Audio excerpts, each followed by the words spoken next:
You are now listening to the new Old Heads podcast, premiered every Thursday at noon Eastern Standard Time at BringDownTheBand.com, and brought to you by No Bad Ideas, Coleman Dental, Printfinity, Indie CD and Vinyl, and Sun King Brewery. Support the new Old Heads by visiting our Patreon at patreon.com/newoldheads.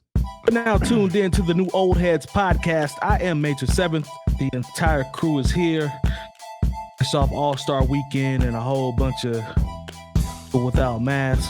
I didn't go, but I watched some videos and saw some things, and I will say saw some footage, but I think everybody came out all right. I haven't heard anything about a spike, so we'll see. My man Jay Moore, what's happening, brother? Same old, kicking but not high, flapping but can't fly. You know how we do. Okay, good to see you as always, brother. To my left, my man DJ Jay Diff. What's happening, man? Man, I can't call it. You everything good your way? You realize that I'm not on your left on the screen though all the time. So I'm looking at it right now. You're definitely on my left, but I feel you though. Yeah, on my left. It just doesn't work like that. I'm sorry, sir. Yeah, he's in the building. I look, you've been warned. Yeah, he's on my left though. He's on my left. Rounding out the squad as always, live from the Bringing Down the Band headquarters. My man Lonegevity, how are you, sir? With a smirk on his face. I'm just laughing at Waffle House Pimp's comments. Doing all right, man. Cannot complain. You still kicking the truth to the young black youth and staying away from that COVID? Sure. Okay, fair enough. Shout out to Lone teaching at Akademics DJ School here in Indianapolis. Make sure y'all look that up. Great program DJ over there. And production school. DJ and production school, yes. DJ Metronome, we see you. He started a great program. Chat is lit. D-Frog, I see you. The Flood, I see you. Waffle House Pimp, I'm not about to read that comment, but I see you. Cole is in the building. My man DJ, see, Nate Jeezy was in the building. I think he's still here. Skip, I see you. And, I'm definitely not about to read that Waffle House Pimp, but I see you. I see you, brother. That's why you got to get the chat. Yeah, just get in the chat, and if y'all want to see that, we'll talk about that later, maybe on the post show. But we're gonna stay away from that right now. All right. Let's see, let me pull my lineup up. So let's see. Got my lineup together real quick before we jump into that. Be short, yay or nay on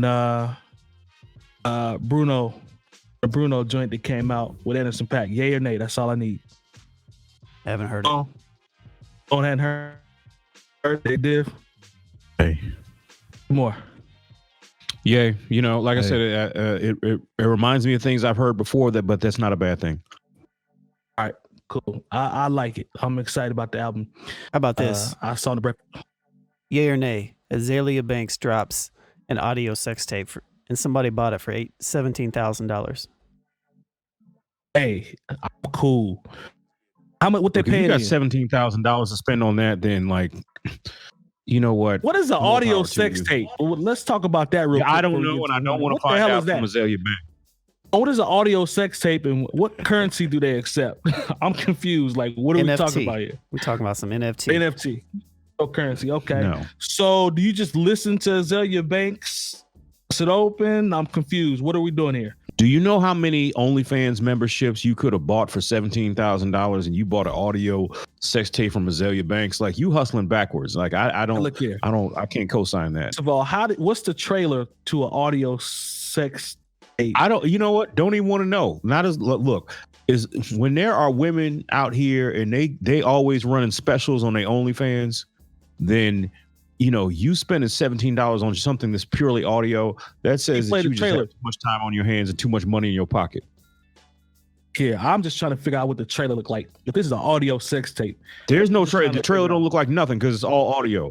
We're not here for this. Exactly. And this needs to be a trailer. Does not continue. Exactly. I didn't know. You got to promote it, right? Or do you just sell this to the first bidder? Like, I'm confused. How do you promote this, or do you? It's already been sold, so who knows? That promotion or not, somebody copped at the end of the day. So there's a fool running around here with a 15 or 20 or 30 or however long. Look, audio. Look, if there's an NFT on it, then maybe it'll be worth something somewhere down the line. But as far as just having this to on some freak stuff, no. Once again, like, and the thing is, I won't even pay for OnlyFans. Like I told y'all, like I got this one girl was like, yeah, my OnlyFans is free for a week, and then if you look, and the thing is, I was like, I saw everything I need to see in a week, and I wasn't paying. Yeah, fuck you think I'm about to subscribe. And now they got a new whatever the amount like is. Sometimes the girl they'll put the OnlyFans link up there. They'll be like, yeah, it's free, but then they want you to enter some credit card information. I'm like, I'm not doing that. I know how this goes. Hey, Morris said, I'm about to scroll for this week real quick, see everything I need to see, and I'm gone. Smart man. That's how Apple TV got me for when I watched the Beastie Boys documentary, and then I wasn't paying attention.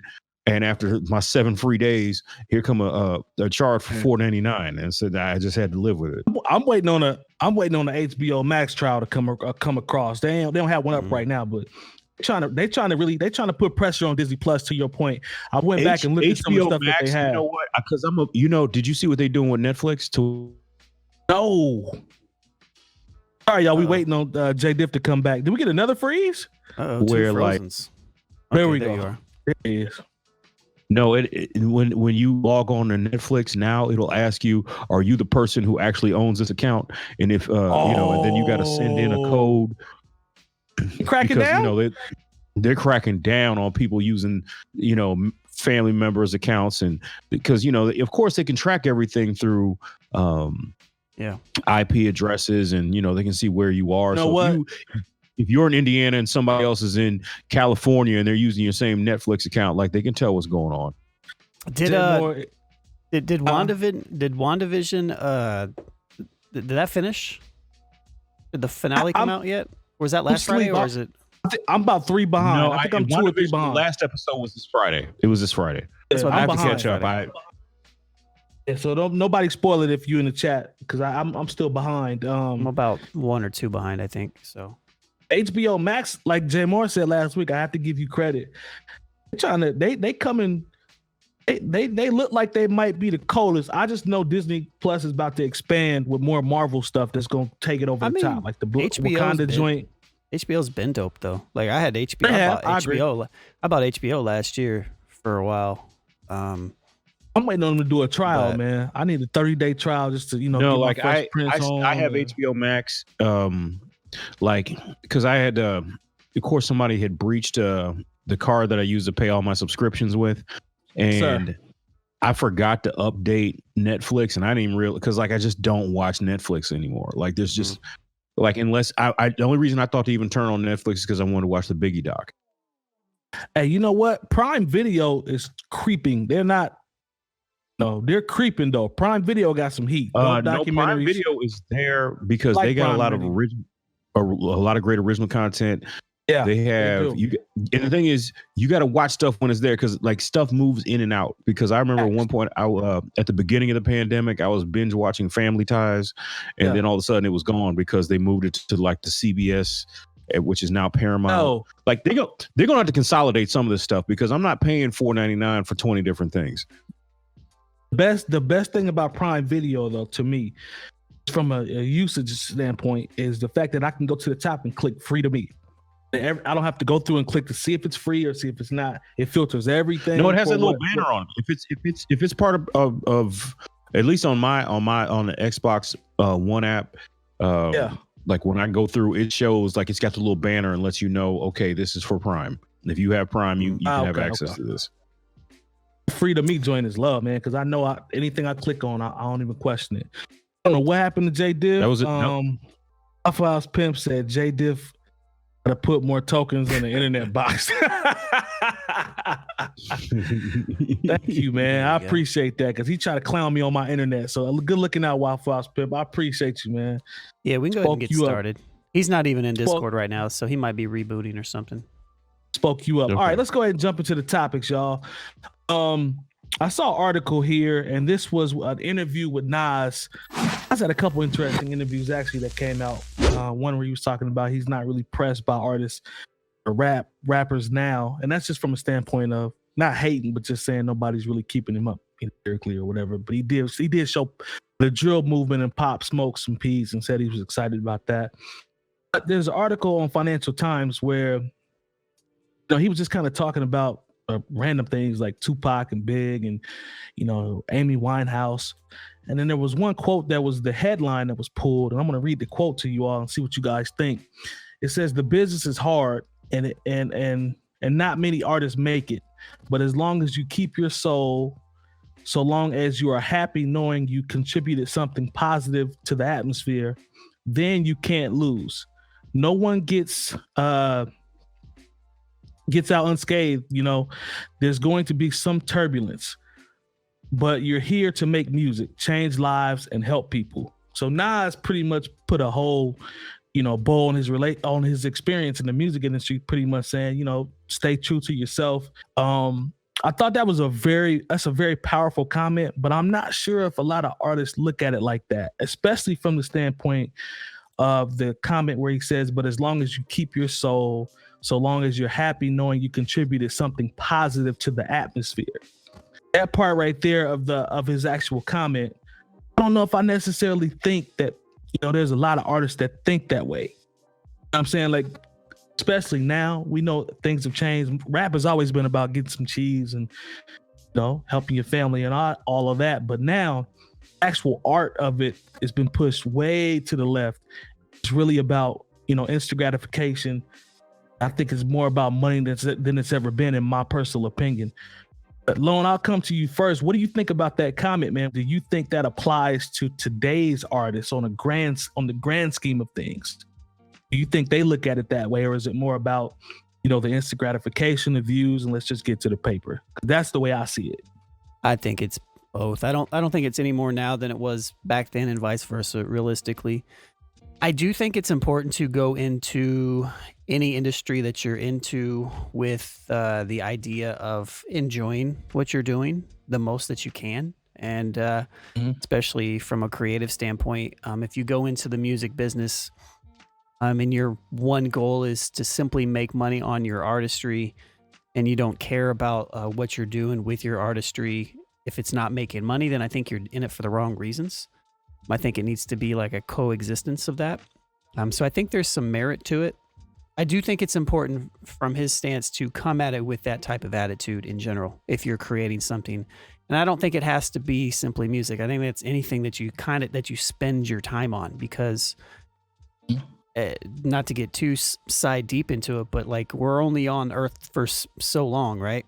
And it's important for us to spend the time of what we're doing on stuff that we enjoy and we want to be doing, and so to that extent, I guess that's what I feel. Well, I didn't take it as him coming off as, there's nothing old about the comment or nothing. It's just a fair assessment from his opinion as to how he, how he saw it. And I see what you're saying. No, maybe I'm, you're lying to yourself if you try to ignore the paper aspect of the game. So when you said it, you think it's pretty much like the same as it was. Well, I might disagree. I was just going to ask you what part. I was going to ask you what part you disagreed with what I was saying, or what part you're pinpointing. What I was pinpointing is the part that you said about it's pretty much the same, because I'd be a fool to say, rappers in the 80s wasn't trying to get that paper. Like, that would be ignorant of me to say that, right? So we know that. It was still about getting that bread and flossing and all the stuff that the kids do now. But I just think today's era has been ramped up more with the impact of social media and how fast people can become successful now. I think the artistry has started to be pushed to the side on the mainstream now, the majority. I'm not talking about, you can always find artists that are dope. You know what I'm saying? You can go find people that are dope and promote what you like. I'm not saying that. What I'm saying is on the mainstream level, or the majority, I think a lot of it is going towards the instant gratification, man. How many views can I get? Let's get in here and get that paper solely, ignoring some of the rest of the stuff that he said in his comment. I think that it's more prevalent now than it would have been, in 88 or 95 or whatever. That's my only point. It's just because of social media, how things have changed. Do you really think that, and this is to everybody, do you really think that technology has made it easier to be a big mainstream artist, though? No. Easier to do what? Become a big mainstream artist. Technology has made it to where you can be known, you might be famous, you may not be rich or you may not be talented, but you can be famous. That's what's changed. I listen. One of my favorite interviews I listened to in this past week is Arsenio Hall did an interview with the Breakfast Club, and when I say the Breakfast Club, he did it with Charlemagne, which I'm glad it was just him. Great interview. I'll leave that for what you all wanted to be, but. When Charlemagne brought up, was like, yo, I really miss you having you as an outlet and this and the third. He's like, look, at one point, Tommy Mottola would have needed to come to me and say, I have a tape. This young lady named Mariah Carey. Okay, I need to have her on your show. You don't need that anymore because everyone, if you have a YouTube, just like we have as the new old heads, basically you have a television network. If you have Instagram, you basically have an outlet it's a direct to consumer model that did not exist, say in 1989, 1990, when Arsenio Hall first started.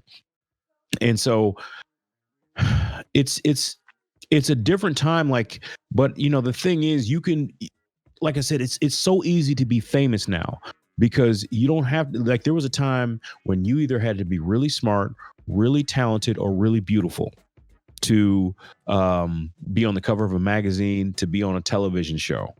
None of that matters like it used to now. You don't need to be. Look, I remember, and this is going back several years. I remember seeing Snooki from the Jersey Shore on the cover of Rolling Stone.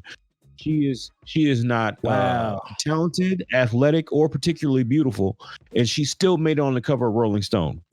And so that's and I'm, she might be a nice person. I don't know her, but let's just be real. You had to be one of those three things to be on the cover of Rolling Stone at one point, and she's not any of the three. So what you're saying, made on the cover of Rolling Stone. So what you're saying is that you do think it's easier now because originally you said no. I think it's easier. Go ahead. What were you saying, Lone? No, I said, do you think it's easier now than it was back then? And you said no. That's why I was just trying to make, but it sounded like you said yes with your answer. I don't think for you to be an actual star, I don't think it's easier. Okay. You can be a flavor of the month. I remember at one point, anybody remember when Slim Jesus was hot for a week and a half? Yeah. He was at one point, that was the most viewed thing that on the DJ Vlad channel. That was the most viewed thing he'd ever done. But what has he done since? Yeah, so I agree with your take there because a lot of people can figure out a way to be hot for a month, a week and a half, maybe a month and a half. But for you to be hot for a year is it's the same level of difficulty as it's always been. Let me ask you this. Let me ask y'all this, and then I'll have to catch Terry up. I know you had technical difficulties. You ain't paid the internet bill. But here's my question to y'all.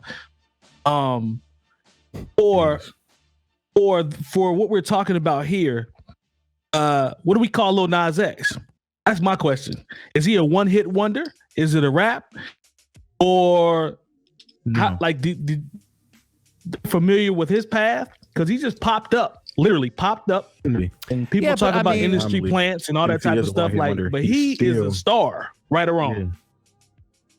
But that's anecdotal, right? I mean, that's one take. I mean, that's anecdotal. You know what I mean? Is he still at the top though? He's not where he was. I'll give you that. He's not where he was, but I wouldn't say he fell off the map either, though. Right? No.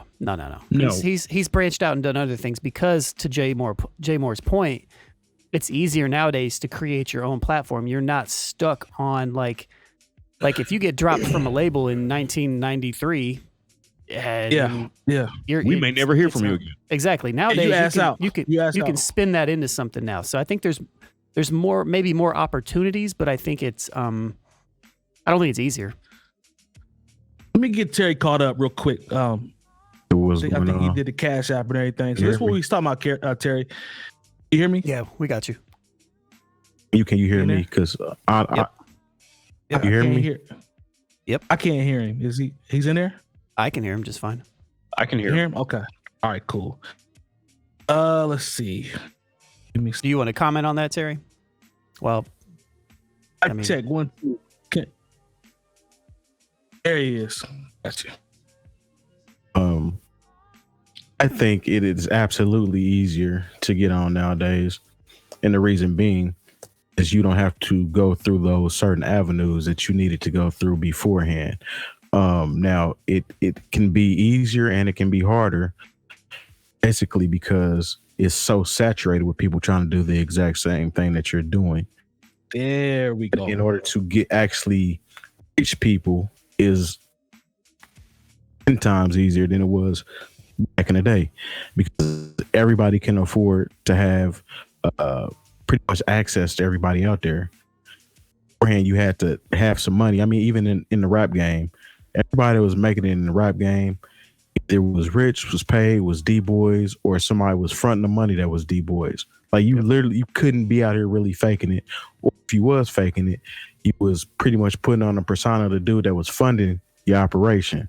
You know what I'm saying? So right. Nowadays, it's a lot easier for you to access this, create this character. I mean, everybody that's popular online right now are pretty much characters. They say brand yourself and you are a brand. A lot of these brands are just clowns that do shit that people find interesting or really don't find interesting, but they still follow them. So in turn, they're still winning. I.e. Tekashi 6ix9ine. Regardless of if you listen to him, like him or not, you're going to see him because some strange reason we're interested in people that we don't even fuck with. Just, you know what I'm saying? Just to see what's going on per se. But I think there is a con and a positive toward that too, because it makes it to where you get so saturated with bullshit that you have to sift through and actually find the real shit. Yeah, I'm with that. 100%. Yeah, that's more along the lines of how I see it. But I get everybody's point. Y'all, everybody's made valid points there. But as you can hold on one of the comments, as you can literally do everything in the same room. You're doing your thing. Compared to back in the day, you actually had to go out to get out there. Yeah, I think. I think again. I'm going to say this again, and this is from somebody who's been in this for a long time on multiple sides of this. The ability to do things and be able to do things is great. The access to have the ability to do everything yourself is great. But actually executing that is extremely hard. And you can be a great crafter at multiple things and be able to do multiple things, but there is something to be said about how certain gateways would propel artists back in the days, and how those are still around, but maybe not as prevalent. But I do think it's in a better place because the artists have and control their own narrative right now. Yeah. So I've always said that. I've always described it, and it's been for years now because we were there when the internet started. Like being in music, and now we're doing the podcast thing for so long. Gift and the curse. It literally is, because to Lone's point, just because you have the setup, you have everything, that doesn't necessarily mean you're going to be good at it. On the flip side, there are, more frequently the lightning in the bottle instances where you just get people that get to 1 million and then something crazy happens, and then they're next to the artists that have been working for the last 10 or 12 years. It kind of goes. See, the difference nowadays is that you have to maintain that hot. You have to maintain your wick being lit, so to speak. Yeah. It's because if momentum. You don't, like back in the day, you had time. You had time to actually relish in the moment and let some time pass by before you came with something else. Nowadays, once you get hot, you have to constantly do that to stay hot until you meet like that superstar status to where you can kind of relax a little bit and let them wait till I make a move now. Why you have to always be in people's face. Think about somebody like Young M.A. As talented as she is, you know, she, you know, the joint "Ooh," and like that might not be the name of the song. That's the hook. Right. And that's what we know it as. Yeah. Super duper hot. She became a star off of that. But I mean, I know she's done some things since then, you know, things that I liked, but nothing to the level of that. Like a lot of times people's first look is the hottest look they get, and then it's all downhill from there. You know, you've got to and keep that's unfortunate. Momentum. You've got to keep momentum. Momentum is so important. You know, because a lot of times people get their first look. The first look is blazing hot, and what do is like, okay, well, I'm gonna do the remix, and then the next song they put out, people are like, yeah, and the next song they put out, people are, look, remember Trinidad James? Trinidad James got a $2 million contract from Def Jam. He had a run. He had a nice little run. Absolutely nothing. Yeah, no, and you know, they did a remix. So they did a remix to All Gold Everything, and then nothing. You gotta keep going. And then it was dropped. Keep the wick lit. Hope he saved that. Capital. Well, Young M.A. actually benefited too. Part of her rise was due to Bobby Shmurda getting locked up too, because I don't know if y'all remember, that flow was it was very similar to how Bobby Shmurda. Bobby Shmurda. I mean, the songs mixed. He was locked up before the album even. Yeah, I think he got locked up before his album came out, didn't he? Yeah. Mm-hmm. Don't quote. Yeah, 6 years. Don't quote me on that, but you might be right. But I have to look it up. I don't want to say the wrong thing. He got locked up. He did 6 years. He came out and he's essentially he still has his spot because his peers kind of kept him up. Have been riding with him, so to speak. Right now is his time to either act on that, because I mean, even though he did a 6-year bid, still prime and ready to capitalize on what he started 6-7 years ago right now, based off of his peers keeping him in everybody's mind and you know what I'm saying, speaking him up, so to speak. I don't know if I've ever seen and all good points by y'all, by the way, before we transition to the next topic. I don't know if I've ever seen an artist come home and be this celebrated with that small amount of product prior to going in. I think Bobby Shmurda's a lot of the allure is the fact that he didn't rat. Like he made it so that what's my man name that could get home early now in the 69 age. Right, that's what I'm saying. Right, no, what's my boy name that is homie that he took an extra year so that he could get out early? I can't call his name. I'm not that familiar with them, but you know who I'm talking about. Roddy Rebel, I think is his name. If I said it wrong, they'll get me in the comments. Yeah, that's him. I think I think the majority of that, I think a lot of it is that because he had the one joint, and then it's kind of like, all right, what else? But I say that to say y'all make good points, so we will.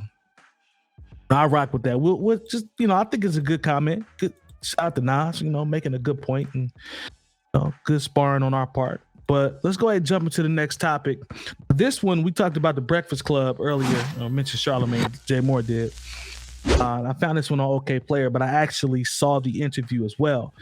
It says Bruno Mars addresses accusations of cultural appropriation. So they had him and Anderson .Paak, and they were talking about, how they got together and Bootsy Collins giving them the name and all that type of stuff. And Charlamagne brought up a point. He says people love to.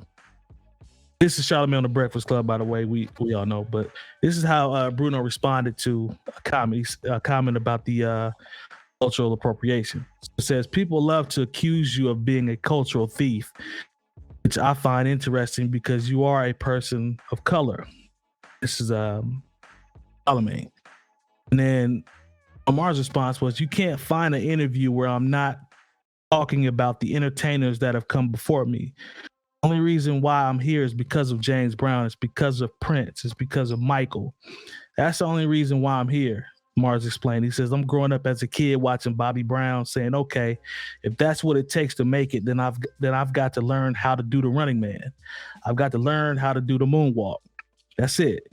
And this music comes from love. And if you can't hear that, then I don't know what to tell you. That was his response.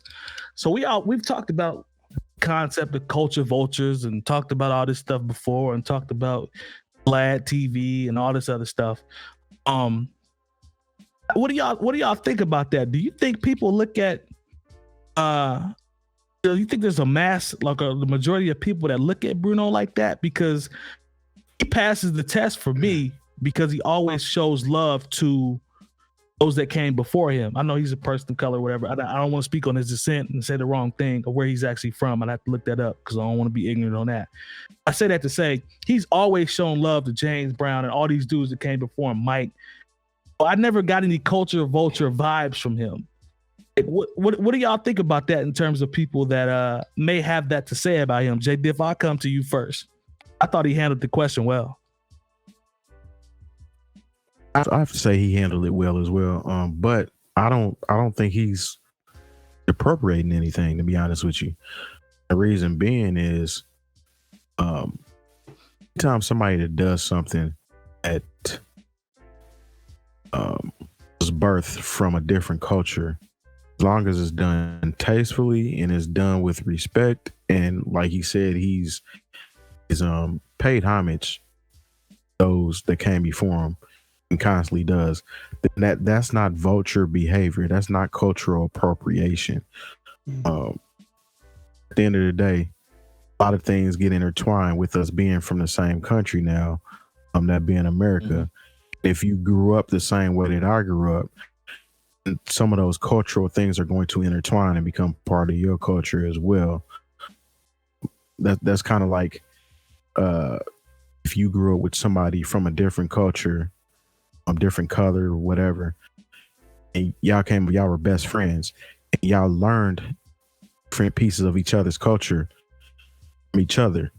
So in turn, some of that actually spilled over into you. Is, you know what I'm saying, is part of your upbringing as well. So you're culturally versed, so to speak. It's not like you're doing this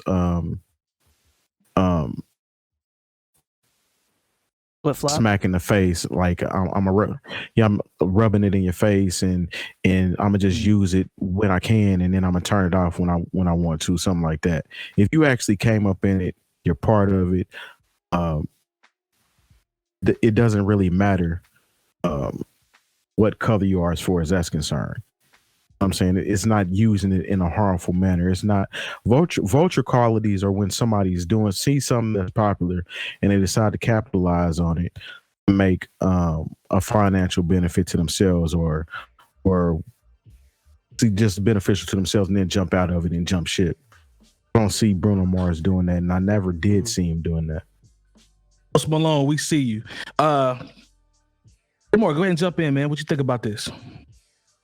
Well, no, I've never had that issue with Bruno Mars.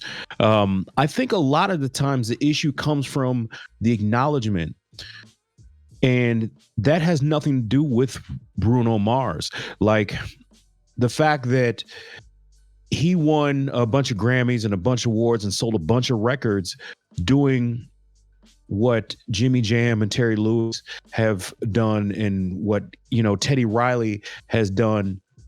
And, Teddy Riley didn't get the Grammys.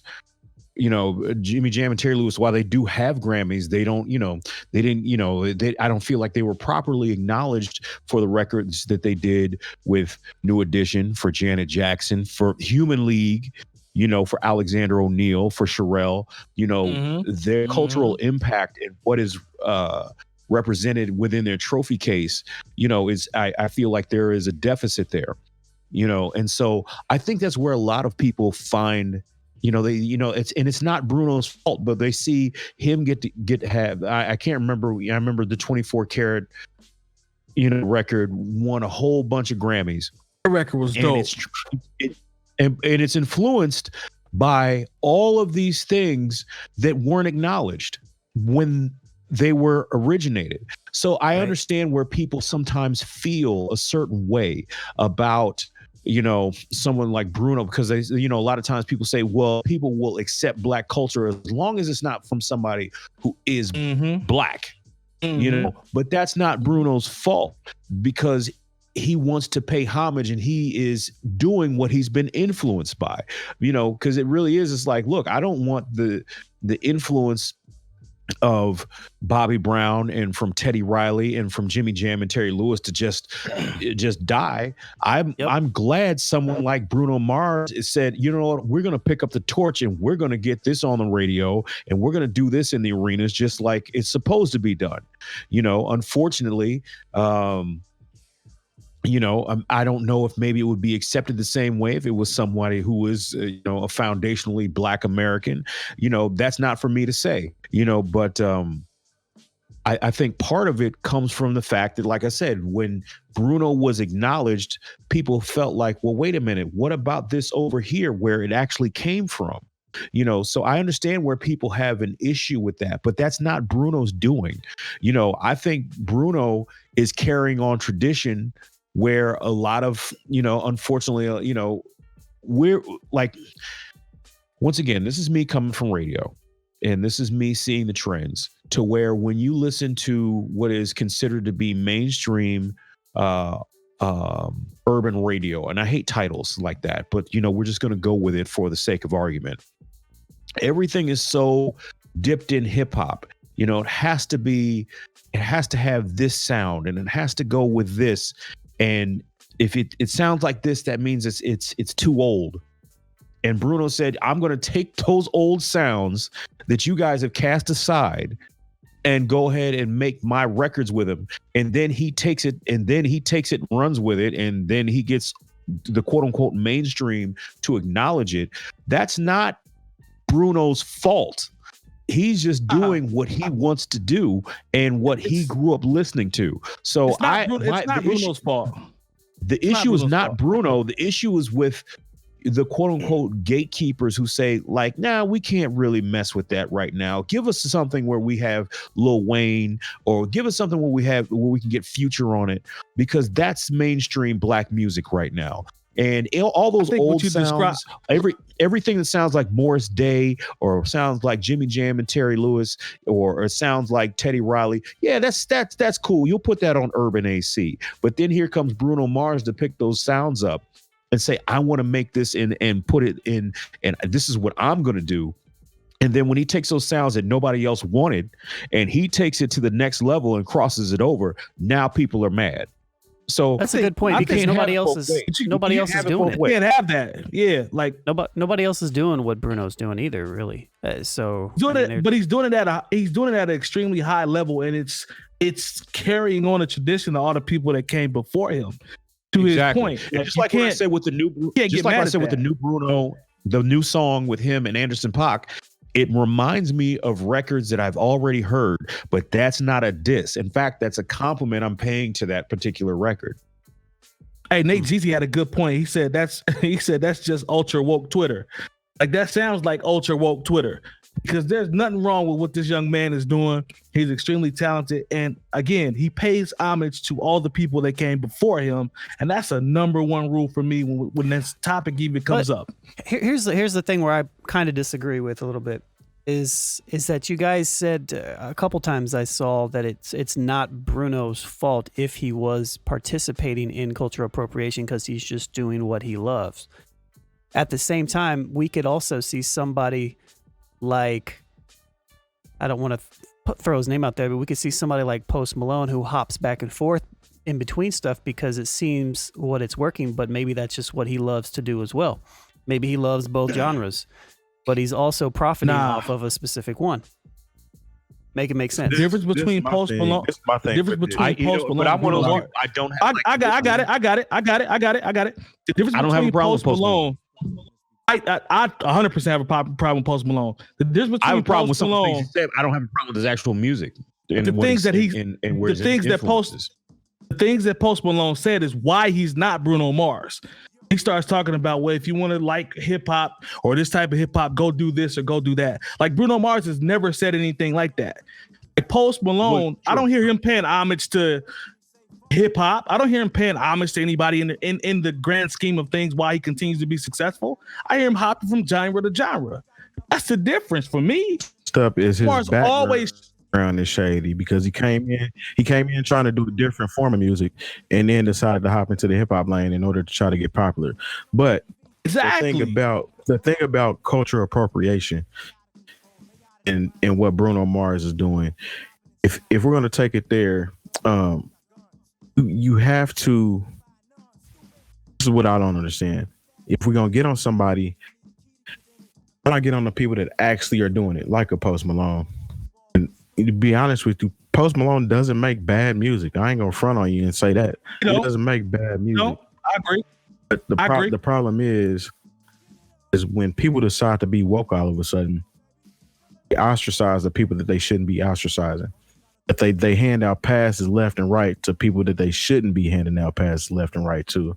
So it's like how it was so cute for Miley Cyrus to be twerking and shit all over the stage, as long as she had thick black girls doing it with her. And then when she decided to trade it in and go back to her country roots, and that's okay, then she can jump back over into the same lane again. That's cultural appropriation. Yeah. Okay. So that's what it is.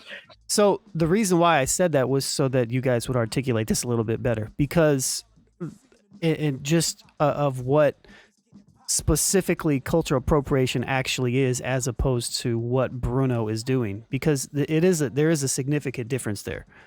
And when Miley jumps back and forth and says it profits off of hip hop, and then says, "Oh well, I don't like hip hop anymore because it's it's degenerate towards women and stuff like this," and then she comes back to it again later when she wants to make more money. That is a position of appropriation, right? Right. So, there's a significant difference. There's a significant difference between profiting off of something that is not where you're from, as opposed to just doing who you are, and appreciating and not trying to kick other people that are actually a part of the culture out of the way while you profit off of it, because your race, a lot of times, if you're white, will give you more opportunities in certain instances than specific, anyways. I see what you did there. Yeah, that's so just doing whatever's popular at the time. What Bruno was, see, the difference also with Bruno is he's not only just doing shit that's popular right now. Bruno has carved his own lane. You literally listen to each one of his albums. Yeah, it don't sound anything like anything else that's out at that time. Now with his last album, as soon as I heard it, I was like, gives me Bobby Brown vibes. I had never even heard him say that. The album, how it was put together, just had that particular sound to me. When I first heard it, some of the songs, not as a whole, but some of them songs had that vibe to it to me. And for him to do that at a time where that's not necessarily the popular sound, and to put his spin on it, exactly, I don't see anything wrong with that.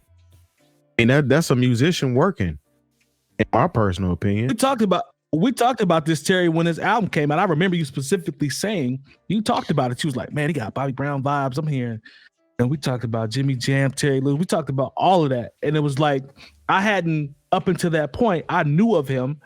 But to your point, I hadn't heard the comments yet about the paying homage and how he always brings stuff up. Now, I heard it after the fact, but it was like, I can see where this kid is coming from. Off top, you can see where he was coming from. But it was still his, though. It stood out and it was done well. And as I saw him start to show love to where he's getting his inspiration from, I'm like, I'm good with this dude. He's a beast. And he ain't flip-flopping. He didn't drop a country album the next year. You know what's funny? Exactly. You know what's funny, though, is he was a kid, he could imitate Elvis. Now, Elvis was the biggest cultural appropriator at the time. I mean, he pretty much took songs that was written by black people and sang them himself. And rock and roll was created by black people. Well, a lot of these super woke folks ain't going after all these rock and roll cats saying that they're cultural appropriating, but that's a conversation for another day. We ain't go down that road because that's a long road. That's just funny that he was imitating Elvis at a very young age in Hawaii, I believe. I think he's Hawaiian. I don't know. No, exactly. I mean, no, because the thing is, he actually did that impression going back to the Arsenio Hall show. He was on the Arsenio Hall show. That's how long he's been part of the culture, man. He's part of the culture. 100%. And this ain't one of them backhanded passes that people give out. He actually put in work and did what he was supposed to do, and he's still doing it to this day. So I don't see any problems with Bruno Mars. Once again, he's working the sounds that, unfortunately, as a culture, we're like, okay, that's old. We're putting that away. We got something new. And what he says is like, no, these are the sounds I was influenced by. And then you're mad at him because he wound up being successful with the sounds that we decided were passe. No, we're not doing that no more. No, he's going to go back and study Morris Day and the Time. He's going to go back and study, the Don't Be Cruel album. And then he comes out with his spin on it. And you're mad because he's putting out the sounds in the styles that you said are passe and are too old now. And he wound up winning, Song of the Year with it. And you're mad. He literally got one of the best, and he's making say it like this. I'm best artists out there right now with Anderson .Paak. So I'm gonna just say that. I'm gonna say it like this and end. I think we've already. I'm gonna say it like this and end it here. Bobby Brown, them. I ain't heard nothing wrong. I haven't heard them say anything yet. So till they say something, then we can revisit it. Let's talk about the partners though, real quick. Yep. On if you can, let's shout out our partners and show them some love. We'd like to thank our partners for the New Old Heads podcast. No Bad Ideas Clothing Company, Coleman Dental, Printfinity, Indie CD and Vinyl, Sun King Brewery, and the hub for all things New Old Heads, bringingdowntheband.com. Remember, once you type Bringing Down the Band in the search bar on YouTube and the page populates, subscribe and hit the bell for notifications. And as always, we thank you for your support. Now back to the show. Back. 8-9 minutes. All right. Shout out to our partners as always. We appreciate them. Appreciate everything that y'all do. Once this COVID stuff go away, well, it ain't gonna go away. I'll take that back. Once we get back right, close to right, somewhat right, we look forward to continuing our relationships with the partners that we have. So we really appreciate them and everything that they do. This last topic, real quick, we can squeeze this in before we get out of here. If you guys noticed, I think this just popped up today. Switch Beatz and Timbaland, they sold the rights to Versus to a company called Triller. Triller, who I believe, if I'm not mistaken, they own TikTok as well. Parent company for TikTok. And, Timbaland and Swizz were talking about it was dope for them to be able to, come up with something and own it, fully own it and then and sell it. But also the 43 members that were a part of Versus will get a piece of what they were paid for selling it as well, which I think is dope. And he talked about the importance of, I thought so too when I said that, but they're going to get broke off a portion. Now, how much it was not disclosed, so we don't know. He talked about the importance of ownership, black ownership, and things of that nature. The flip side, Akademics, who, the ultimate cornball in my opinion, he talked about the comment. There's a release where he was on a Twitch stream, I guess, and the Jay-Z is a classic Switch person. He's not doing it for black people. He's doing it for his own selfish means. And this is in regards to, him selling his champagne. He sold the ownership for that. And he also flipped Tidal. And they were talking about how they went overseas and saw that the ownership for Tidal, the staff for Tidal didn't have any black people. But Jay's always talking about black excellence and black owned. And I think I saw the homie. If y'all don't know who Choke No Joke is, used to be a videographer for The Rock. He's been talking about Jay for like the past 10, 15 years. I think they really owe him some money because I've never seen someone talk that much about somebody else. He probably owe him some serious bread. But he was talking about it as Jay-Z's values went up 40% in the last week. No doubt. And he flipped it and, made a profit. And I'm seeing a lot of people in the black community, let's be honest, especially on all of my social media platforms where they're saying Jay is really just out here and to get money and he's not about black people and all that. And I'm looking at it like, my opinion, he's talking about black excellence. He's going to own these. He actually acquires and owns multiple companies and brands, decides to sell them to make more money and then expand his business portfolio. And somehow people are thinking he should just stay a black owner for what he has and not expand his brand. Like he's duping people into supporting things that are black owned. I'm not necessarily sure I agree with that, because it's an example of how you can boss up and go out and purchase things and own things. To me, that's the message. It's not about him selling it or flipping it. It's about the fact that he acquired it. That's just how I see it. Jay Diff, I'll come to you first. What do you think about that with people, talking about Jay saying that he's not, necessarily for black people, on the flip side, not saying anything about Timbo or Swizz? So they just flipped it and kept on moving and nobody brought up anything. And then people will say, obviously, well, Swizz and Timbo aren't really pushing the black excellence thing, but they 100% are, and they always hashtag that. So how do you feel about that, man? People coming at Jay's head, and not necessarily saying too much about Swizz and Timbo, who did the exact same thing. And it's to the point now, a lot of people, if they ain't Jay, they hate Jay. It doesn't matter what he does. If he's making a move in the right direction, and to them it's not right, because unfortunately they're not in a position to where they can make any decisions like that. I mean, if you think about America, he's actually broke this shit down in his lyrics plenty of times.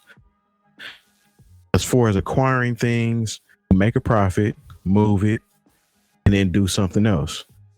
He's doing it as Black American in a capitalistic society. He's definitely capitalizing on that. And from my understanding, when he sold Tidal, artists or people that were co-sharers actually benefited off of that too. And Yes. some of the people that they named were Kanye West, Tiana Taylor, I think, was she one of them? Rihanna, Beyonce, of course, Nicki Rihanna, Rihanna, Nicki Minaj. Yeah. So these are people that are, you know what I'm saying, his peers that are Black. What people don't realize right now is literally, unfortunately, we're still writing the book on Black excellence, because if you think about it, we haven't been in a position to be winning hundreds of thousands of years. So people like Jay-Z are actually being write history to put people in position to be owners and kind of show you what to do, giving you the blueprint, for lack of better words. You know what I'm saying? And you just need to, I think people need to get out of their feelings a lot. Stop blaming everything and think that everything is against them. Turn is a good look to show you that you can do this shit too. It's kind of like when we didn't think that we would see a Black president in our lifetime. Now that we did, it makes it a lot more believable to see one again. You know what I'm saying? So it has to be done in order for you to kind of see where the footprints were laid in the sand for those to follow, without being so judgmental, especially coming from a place where you're not able to do that yourself, or you don't know what you would be able to do if you were in a position like Jay. I can dig that. Yeah. Well said, brother. Lone, what you think, man? Did you know, this might be a weird position for you, but because I am coming from, the Black. I don't think there's anything. responses. I don't think there's anything wrong with what Jay-Z has done. I think he's a part of the capitalist society. He's paid. He's actually, quote unquote, playing the white man's game, if you will, right? If we think of the rich white men, he's playing that game and he's succeeding, and but the one thing that he is doing. One thing he is doing along the way is he's creating opportunities, whether it's with his weed business or his marijuana business I don't know the full details on it, or whether it's with Tidal and bringing, all a bunch of musicians along with it, and everything else that he's done. I think Jay-Z is a great model for, somebody with success, how you can continue your success, grow your success, if you will, but also bring others along with you to win at high levels. So, that's my take. Like it. I'm not bad at it. Jay Moore, put a bow on this one. I know we running a little short, getting close to our hour, but yeah. What you think about this, man? Because I like the example he said myself. This is the thing. People want to say, "Oh, well, Jay-Z didn't do this," or he. Like, I always say, like, how just the four of you. How many of y'all got Tidal? Raise your hand. No, I don't had it, but I don't have it now. But I don't have anything. So yeah. There's that. And so the same people who will say, "Oh, Jay-Z shouldn't have done that," like they didn't when they had an option to leave whatever streaming service they were with and go to Tidal, they didn't do it. I have much criticism for President Obama, and it's not that I'm trying to liken Jay-Z to President Obama, but a lot of the people who like to talk shit about President Obama didn't vote in the midterm elections. And so those, since they didn't go vote in the midterm elections, that means, Obama didn't have a Congress. He didn't have a Senate that would back the things that he wanted to do. So he couldn't do all the things he wanted to do. And it's the same thing when you're talking about Jay-Z, you're saying, "Oh, well, he shouldn't have done this." I was like, well, you didn't, you went and was still with the free or whatever, the lower price situation at Tidal.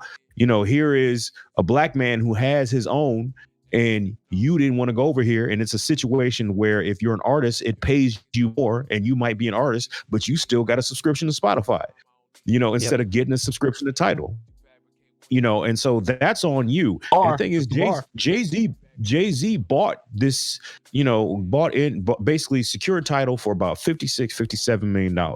He sold a portion of it to Sprint, because I remember that's what enticed me to get Tidal, because I was able to get it through Sprint, my account, and get 444. The joint with the 444 album, yeah. Exactly. And he sold that portion for $200 million. All right. And then, even though the numbers and the revenue have not particularly increased, when you really, this is the thing, a lot of people don't read.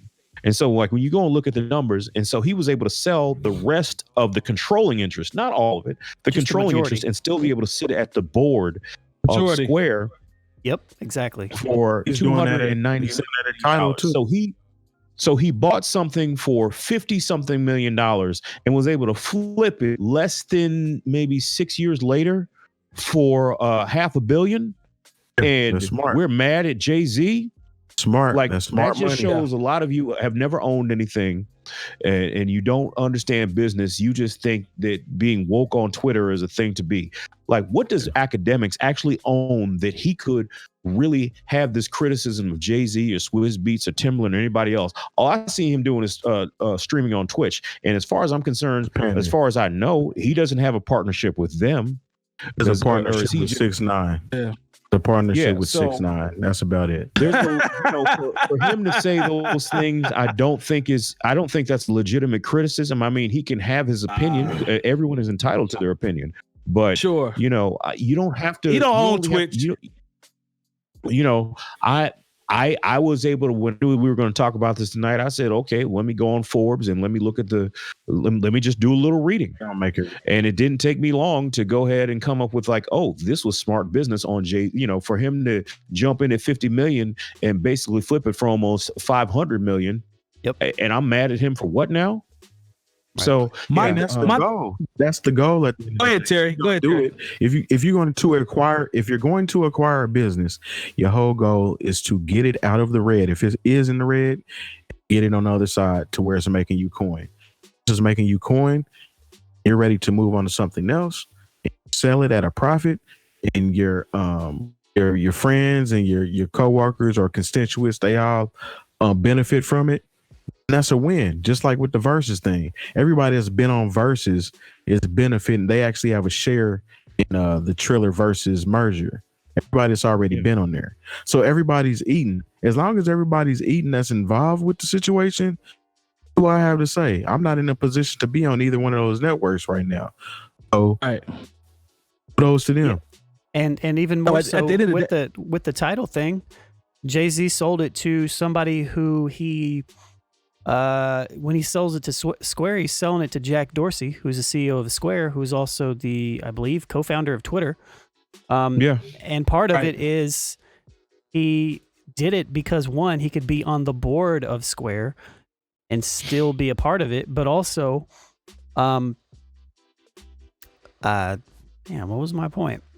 Oh, I don't want to say he necessarily vetted Jack Dorsey, but they definitely had talks, and there was definitely pictures of them on a yacht together talking about potential stuff like this. And part of the statement was, I like what Square and Jack Dorsey's, where they could potentially take Tidal to be even bigger in the end game. And let's not get it twisted. Tidal is one of the best streaming platforms for independent and major artists. They get the most money from it. So, yep. I'm just confused. I'm just confused as to how Jay-Z is being a bad example. And this is the dumb shit I'm saying.